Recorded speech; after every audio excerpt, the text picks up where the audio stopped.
Hey guys, Scott and Buddy here, and today I wanted to go over a couple of changes from the PTB that were vastly overshadowed by the Twins changes. Obviously, everyone saw those, freaked out, and said this is not going to be good, so we all focused on that. But there were actually a number of other changes on the PTB that were really not good at all, in my opinion. Two in particular that I want to talk about today. The first one is this gameplay mechanic based change that they sort of just slid in one of the patch notes here. But it's this line right here. It's the unhook interaction may no longer be canceled partway to avoid being able to keep someone maliciously on the hook.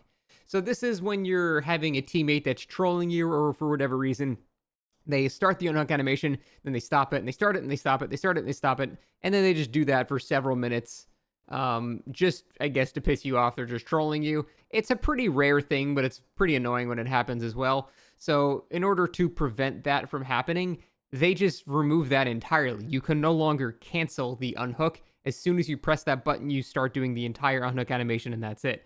I think this is a huge mistake. I understand where they're coming from, but there's a much better way to do this. This removes a lot of skill involved in getting safe unhooks for people. Having to fake the unhook is really important in endgame scenarios when you're trying to have someone bait this save while another guy is right behind them trying to actually get the save. So the killer hits the first guy runs away, second guy gets a save, everyone gets out. Like, those are higher skill maneuvers that survivors have to do towards the end of the game. There's also things like dealing with ranged killers, Deathslinger, Huntress. Sometimes you have to fake the animation to start it, then cancel it back up, and then they miss their attack, then you go for the unhook. Now it's a guaranteed free hit because they know you can no longer fake this.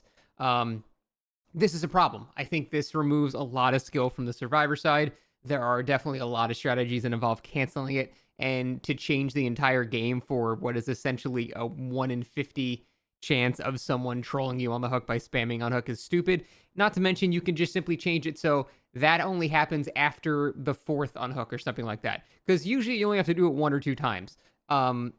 Once you're doing it 3, 4, 5 times, now it's pretty clear you're trolling. Now, on, say, the 4th time, now it auto unhooks, and you can't prevent that. Simple solution. Well, not simple. It's slightly more complicated, and behavior, I believe, is just taking the lazy route and just saying, oh, let's just make it so they just can't do it whatsoever. So that's what they should do. Make it only apply on, like, the 4th unhook, not the first one. That removes way too many potential plays survivors can make for no real reason, other than just laziness and wanting to remove an actual problem, but fixing it in the laziest way possible. So that's the first problem. Second problem is Decisive Strike is not really actually any better. In fact, it's pretty much the exact same. So the main problem with DS right now in the PTB is that the duration is not actually lasting the full time.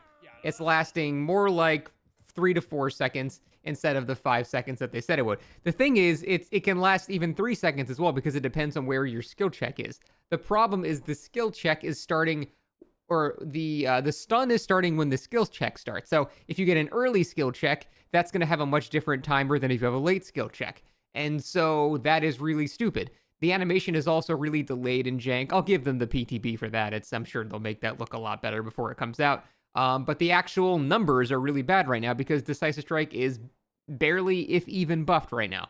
And the whole point of buffing DS is they literally said they wanted it to be more consistent in areas and at all skill levels and stuff like that. If they just keep the stun timer the exact same, if nothing is changing, just the animation's different and that's it. So that is something that you need to address as well. You need to actually make Decisive Strike, like, actually stronger, not just say it's stronger or say it's a 5-second stun, but then have a 2-second animation that makes it so it's still the exact same stun. So it just actually needs to effectively give you not even 5 seconds of difference. I will say, let it give 4 seconds of distance, because that's what the last version of DS did. It never gave you 5 seconds of distance. It gave you 4 seconds because 1 second was spent getting off the killer's shoulder. Now it seems like it's more than that. So they increased the stun time, but they also increased the time it takes to get off the shoulder, thus basically accomplishing nothing.